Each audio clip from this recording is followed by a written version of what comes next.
Are there any games that you and Ian enjoyed growing up but found it's not what you remembered it to be? Yeah, there's two that I can think of pretty clearly. The first one I'll say is Echo the Dolphin. I remember getting that game as a kid. I remember thinking the graphics were pretty impressive. I remember thinking swimming around as a dolphin was great. And I even kind of lied to myself and told myself I liked the actual gameplay when you got to it. Problem with Echo the Dolphin when you go back to it, though, and you put a critical eye to it, is that the game requires exacting perfection and way too much backtracking to get air and to try to find your way through a maze. And I kind of hit the dead end. I got to go somewhere else, so I got to go back and get air. It's difficult, and if you make it far enough to get to the alien levels in space, because that's part of the game, they're auto-scrolling, and auto-scrolling levels are always a bitch, especially with the controls that are in Echo. So that one doesn't fare so well for me. And the other one would be Star Tropics.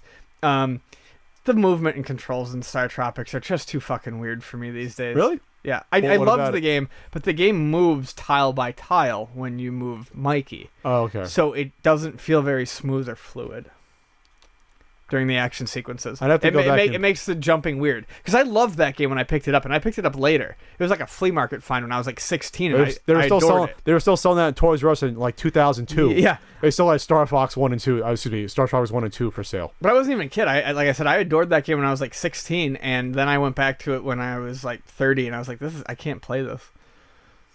Let's see.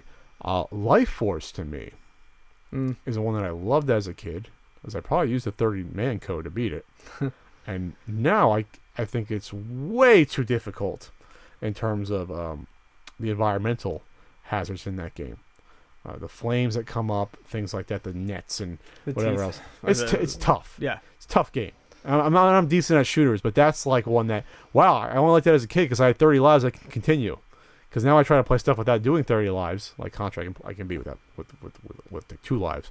But something like that, no. It's, to me, it's not something I can enjoy that much again. I probably enjoyed it a lot because we used to borrow from, I always bring it up, the guy who lived next to my grandparents had like literally probably 150 NES games like new in the packet, like new in the box. He had like every game from like, seemed like between 85 to like, 89 or so. He had like every, or a chunk of them. And it's like, oh yeah, pick a game out, pick a few games and you can take them on vacation with you. So I'd pick out like Life Force, Paperboy. The manual I have could be still the same manual that I had from his.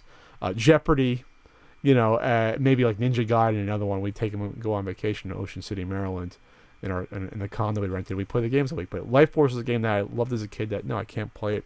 Can't play it now, without saying, it's a good game. It's a good game. Right. Just not It's as just good as you not remember it. good as I remember it because of the insane difficulty.